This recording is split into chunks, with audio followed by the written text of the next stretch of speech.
Sophie Rain earned over $50 million by age 20 on OnlyFans, dancing like a Chinese doll trying to look like Peter Parker.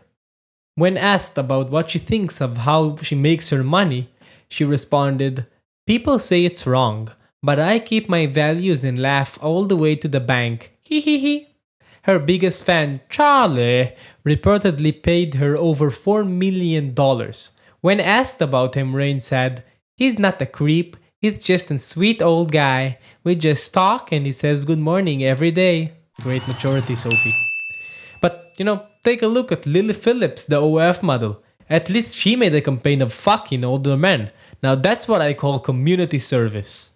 In the podcast of Rob Moore, Cobra Tate and Bonnie Blue, who, if you don't know, had sex with 1,057 men in 12 hours for content, were hosted, where to me it looked like Dumb and Dumber, the dumb narcissist version. Please don't waste your time. Cobra Tate told her that the men were gay for having sex with her. Bonnie responded, "Some of these guys, especially 6 hours in, the floor is like an ice rink. There is that much cum on there. My face, I'm barely recognizable. My hair is slick back, my eyes are full of cum, my whole body is so slippery from cum, and yet they still come. They kiss me, they touch me. I have to admit that's the best love and intimacy I've heard in my life. I'm sure the samurai Japanese will agree." These models claim empowerment and control. As Blue said in the same podcast, "I'm a clear example of what women fought for years, of taking control over your body." I guess that's what the legendary feminist de Beauvoir meant in her book, The Second Sex. The mainstream narrative is simple. OnlyFans equals female liberation. Women control their bodies, they profit directly, no exploitations, no pimps. But 180 years ago, Karl Marx predicted this moment. Not because he was a psychic, because he understood capitalism hunger. Everything because something to buy and sell. Most think Marx was just an angry bearded man who hated rich people and Russians. The reality is much more complex, though he did hate Russians. Marx's observation was simple but revolutionary. Under capitalism, relationships between people look like relationships between things. Example. You see a $30 shirt in a store. The price seems natural, like the shirt's color. But for Marx, that $30 represents cotton farmers' aching backs, factory children, workers' bloodied fingers, truckers driving 3 days straight, retail workers who fake smile you and say, "You look great," while looking at their watch waiting for the shift to end. The price tag makes human suffering invisible. It turns blood into transactional. The commodity form has nothing to do with physical properties and everything to do with the material relations arising therefrom. Marx called this commodity fetishism. How capitalism disguises human relationships as objects relationships. One of Marx's greatest contributions in his history of alienation under capitalism. Marx argues that workers are separated from the goods they produce. Their labor creates objects that become property of the capitalist, distancing workers from any real connection to their work's outcome. For example, shirt-making children or factory workers create products they may never use or own, and these products are transformed into commodities by and for others. During Marx's era, this alienation was sharpened by the fact that workers often earned just enough for survival, rarely being able to enjoy or truly possess what they made. Today, alienation persists in new forms. Workers and consumers alike are increasingly removed from the goods they produce or buy. Mass production, global supply chains, and enormous cooperation make it difficult to connect with the origins or significance of everyday products. Goods become mere commodities, stripped of personal or communal meaning, leading to a widespread sense of estrangement even when material wealth increases. But that we'll talk about in a different video. Marx identified 4 types of alienations. Basically, ways capitalism separates us, the worker, from his humanity. Alienation from the product. You make things you cannot afford, build houses you never live in, Your life force creates objects that mock you from store windows. Alienation from work itself. Labor becomes soul-crushing repetition, not creative expression. The algorithm does not see your humanity. Alienation from human nature. Our ability to create together gets twisted into competition for survival. Alienation from other people. Fellow humans become competitors, not collaborators. Love becomes strategy. Everything becomes transactional. The worker becomes poorer the more wealth he produces. The worker becomes an ever cheaper commodity the more commodities he creates. Most people read this and think, well, that's just life. That's America. What else can we do? Be a communist? Go make OAF, those bitches are rich. Exactly. Let's skip theory. Here's what OnlyFans in numbers, like all of you capitalist perverts like. Give it to me straight, son! 305 million users, more than the US population. 3.5 million creators, cities worth showing their funny parts. $6.6 billion spent in 2023, more than Fiji's fucking GDP. OnlyFans takes 20%, because the house always wins. Demographics. 84% of creators are women. 79% of subscribers are men. Oh my god. Average subscriber age 35. Married men, not incels. Average creator, a 74 to 87 paying fans. Basically, each creator gets 74 to 87 paying fans on them on average. Top 1% earn 73 of all money in the platform. Capitalism, baby! That last stat matters. For every Sophie Rain multi-millionaire, thousands make less than minimum wage while the internet saves their nudes forever. 50 hours per week average of work. Constant content, marketing, customer service. Content online forever. Few standards interpretations exist. Mainstream. Empowerment. Women control their bodies. Conservatives. Moral decay. Sex shouldn't be before marriage. Marx offers a third view that cuts through both. Marx wouldn't moralize, because who gives a fuck about moral? He will analyze OnlyFans as labor. What do creators produce? Not just porn. They produce intimacy itself. They sell the tremor when whispering your name, the practiced vulnerability, the choreographed desire, the feeling of being wanted. The tragedy is that creators cannot consume their own product. They manufacture intimacy while becoming isolated from it. Bonnie Blue, the famous slut, when asked if she can be intimate said, "Of course, because they tell me I am when we have sex." Basically, she needs others to confirm her own intimacy. She cannot self-proclaim it. She's become the product itself. Iceland research claims that creators feel constantly defensive, sexuality fractured by market performance. When one asked is her sex experience are like, she called it unwanted acts as raping yourself. Classic alienation. Producing human connection while losing the ability to connect. Marx argued work become external, not self-expression but survival. Blue again, I create an image of myself. It is not myself, it's what people want to see. Basically under capitalism the self splits. Authentic expression, market persona. The work requires fake arousal on schedule, 24/7 manufactured intimacy, content regardless of feelings, body optimization for metrics. This isn't creativity. It is systematic self-commodification. Marx saw humans as creative, social beings meant to build together. OnlyFans turned this into market performance. Research shows creators' experience inability to form real relationships, loss of authentic desire, trauma symptoms like trafficking victims, skyrocketing anxiety and depression. Our species being capacity for connection gets damaged beyond repair. Market meditates all relationships. No fans, only customers. No relationship, only subscriptions. Every interaction transactional.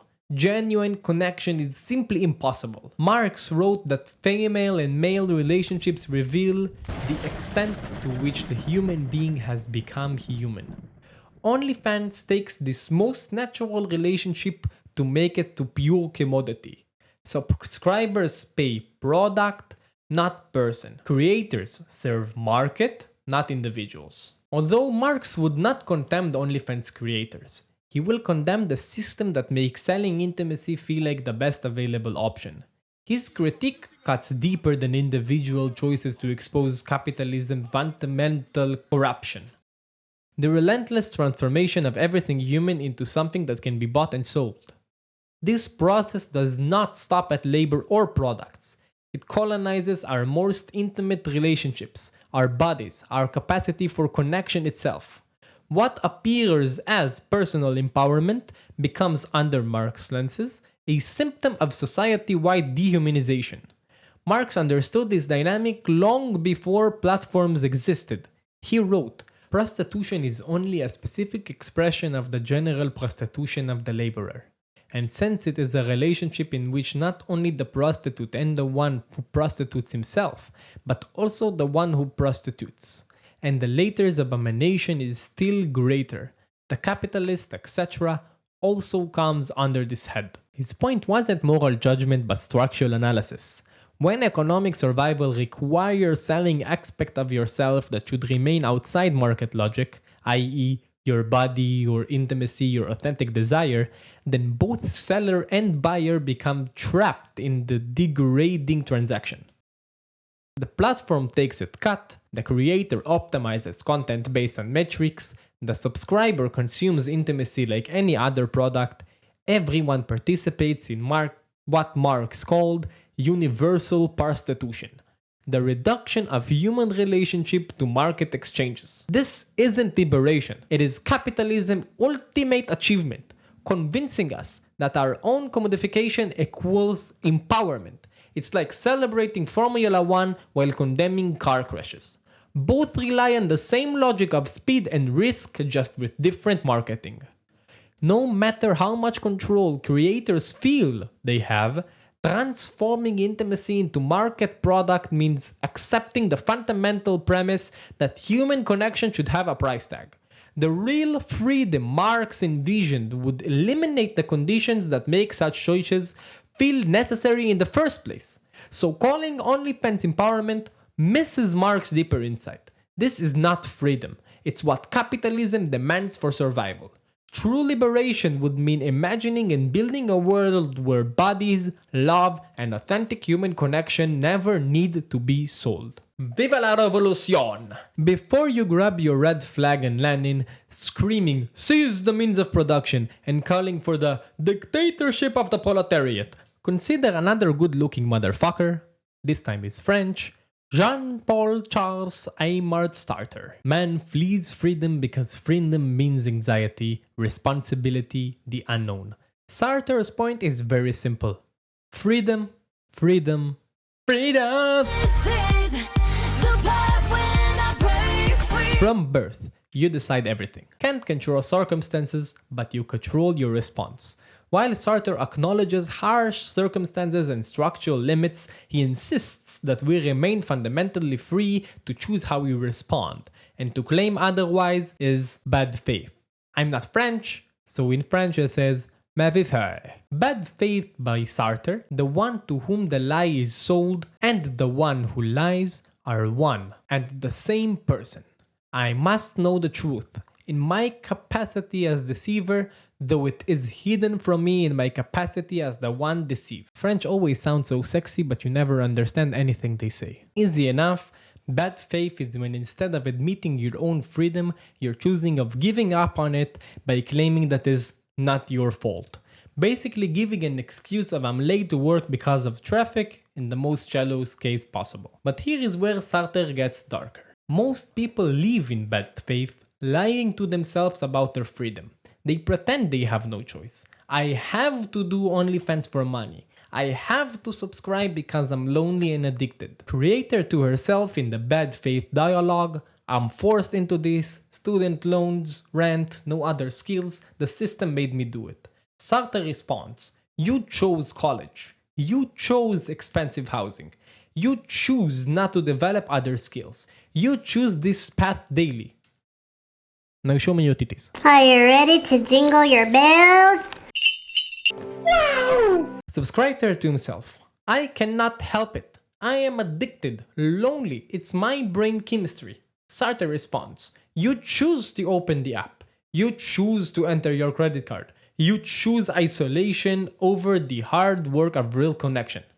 Now show me your dick. Well, Sartre was French. I assume he likes both male and female. Bad faith isn't just denial. It's elaborate self-mythology. The creator constructs an entire narrative. I am empowered, I'm an entrepreneur, I'm taking control. The subscriber is building his own. This is just entertainment. I deserve this escape. She danced nicely. Both create sophisticated lies to avoid the brutal truth. They're choosing the easiest escape because confronting alternatives feels too hard. The creator could learn new skills, live more modestly, face financial uncertainty. The subscriber could risk rejection, work on himself, confront his isolation directly. As Sartre argues in Being and Nothingness, bad faith is the lie we tell ourselves to escape the anguish of freedom. And here is the thing. Bad faith is not unique to OnlyFans. It is the human condition. We all construct narratives to avoid responsibility. The OF economy just makes it more visible, more extreme. Sartre calls bullshit. You are choosing. You just won't admit it because your admitting means taking responsibility for your path. The OnlyFans creator saying, I have no other option, bad faith. The subscriber saying, I cannot help myself, bad faith. Both are choosing their chains, then pretending the chains chose them. Where Marx meets Sartre, you ask? Marx exposes systematic coercion, Sartre exposes the personal denial that helps maintain it. Marx shows how capitalism limits choices. Sartre shows how we lie about the choices that we can control. So yes, Bonnie Blue can fuck 1057 men. Men can watch and some can fuck. That's freedom. But claiming self-deception is empowerment only deepens the illusion. Marx would demand the state to shut it down.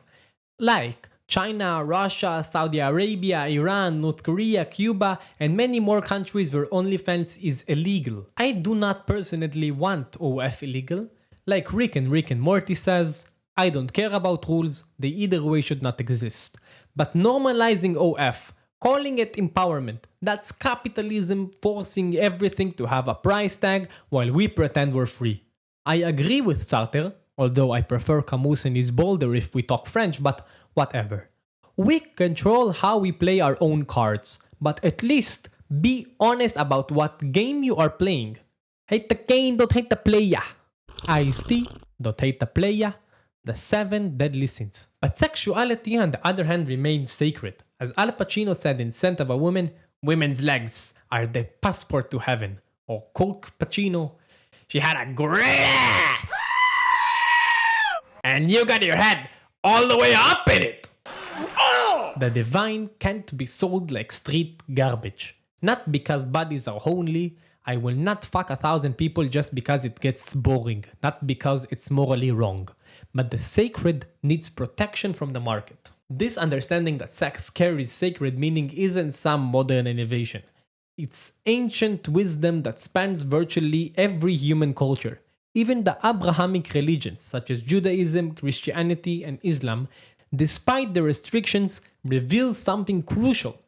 They take sexuality seriously enough to regulate it heavily.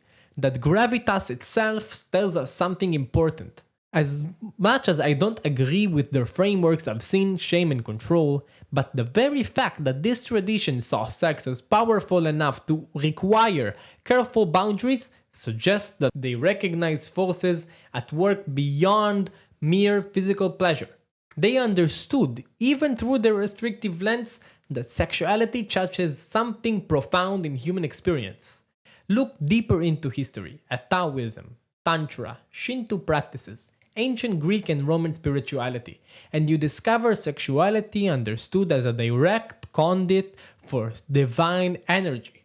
Not merely biological function or personal gratification, but sacred ceremony that connects human experience with cosmic forces. Sex as healing rituals, spiritual teachings, doorway to transcendence that open realms beyond ordinary language. This recognition appears across cultures, across millennia, in forms both celebratory and restrictive. Whether through tantric practices that see sexual energy as spiritual power, or through religious traditions that fence sexuality with carefully rules. Humanity has constantly instituted that intimate connection carries weight beyond the physical. When platforms like OnlyFans commodify this universally recognized sacred territory, something essential gets stripped away. Maybe I'm just a dirty Jew, but I cannot see the divine flowing through an object. The ceremonial aspect disappears. The transcendent potential evaporates. What remains is sexuality reduced to content, optimized for consumer metrics, divorced from the gravitas that every culture has recognized. Even intimacy itself, the profound human connection that sacred sexuality creates, becomes transactional. Sex becomes mechanical, empty, disconnected from the deeper bonds it's meant to forge.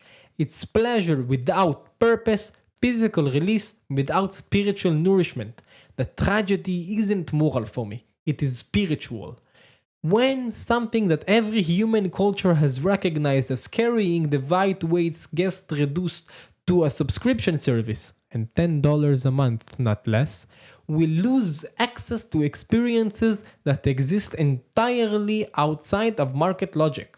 We lose touch with aspects of ourselves that cannot be bought, sold, or optimized for profit. This isn't about returning to religious restriction. It's about recognizing that the universal human institution about sexuality's sacred nature, whether expressed through celebration or careful boundary, points to something real that deserves protection from commodification. My body is my canvas, they say. Marx knew that true art requires freedom from economic pressure, authentic expression, universal access, mutual transformation. Now, I'm not against, and neither was Marx, I assume, art featuring the naked human form. Hell, let me appreciate women all day long. The idea of nudity and portraits of naked women exists from the dawn of painting. Some of the most celebrated art in history captures human sexuality and beauty, from ancient Greek sculptures to Renaissance masterpieces. The Mona Lisa herself, though clothed, embodies the artistic celebration of feminine beauty that has inspired creators for millennia. Sexuality and beautiful women aren't strangers to art, they're partners. I'm all about it. What OnlyFans does is strip away the actual art and replace it with pure business. And in business, the numbers always matter. Much more than authentic expression. Sooner or later. If you do not believe me, listen to Welcome to the Machine by Pink Floyd. After Dark Side of the Moon made them absolute stars and multimillionaires, they felt trapped, forced to create for fame and for commercial success rather than artistic vision. Even legendary artists get caught in capitalism's web. A real art is a dancer performs because movement flows through them. The audience doesn't pay, they participate. Both are changed. The dance exists beyond transaction, and when the audience does pay, it's usually not because the woman demands payment, it's because the capitalist system forces her to monetize her viewers for survival, for her crew, for her livelihood. Now don't get me wrong, I am not a naive. I'm sure Britney Spears didn't become a billionaire just to fund her crew. Plenty went to padding her nose. But here we circle back to Marx's chicken and egg problem, and Sartre would get angry at me for letting him have the hook. OnlyFans art, so to speak, a woman possesses based on last month's revenue data. Subscribers pay $9.99 a month to access. She checks metrics, adjusts angles, they consume, move to the next creator. Now body transforms, except maybe wallets gets lighter and hearts gets emptier. OnlyFans provides none of art's requirement. Instead, money drives all decisions, metrics determine expression, paywalls everywhere, pure transactional. Not art, but algorithmic optimization wearing art's costume. So, what are we gonna do now? Marx died in March 14, 1883. Left enough writing for 1,000 plus PhDs. Inspired revolutions that killed millions, inspired billions, created governments that failed, never saw computers, never imagined OnlyFans, but he predicted this moment perfectly. Capitalism does not just exploit labor, it colonizes life, takes your love, creativity, soul, sells them back for markup. OnlyFans equals capitalism's current frontier, complete intimacy commodification. The platform's genius isn't tech, it's ideology. It convinced us transaction replaces connection, exploitation equals empowerment, freedom means self sale, love needs price tags. These are all lies. Seeing them as lies begins the change. The question isn't morality. Boring. It's whether we accept a world where loneliness gets so bad people pay for fake love, young women see bodies as only an asset, young men so starved they'll pay for pixel affection. Marx's final insight: this isn't natural or inevitable. It is a choice. Philosophers have only interpreted the world. The point is to change it. OnlyFans isn't the end. It is a symptom of deeper disease. How we've organized society, forgotten humanity. Tonight, a woman calculates if dignity covers her rent. A man enters his credit card with the one hand and the other hand holds his dick for synthetic air. Both trapped in a system neither made, playing fools neither wanted. Marx warned us, gave us tool to understand. The rest is on us.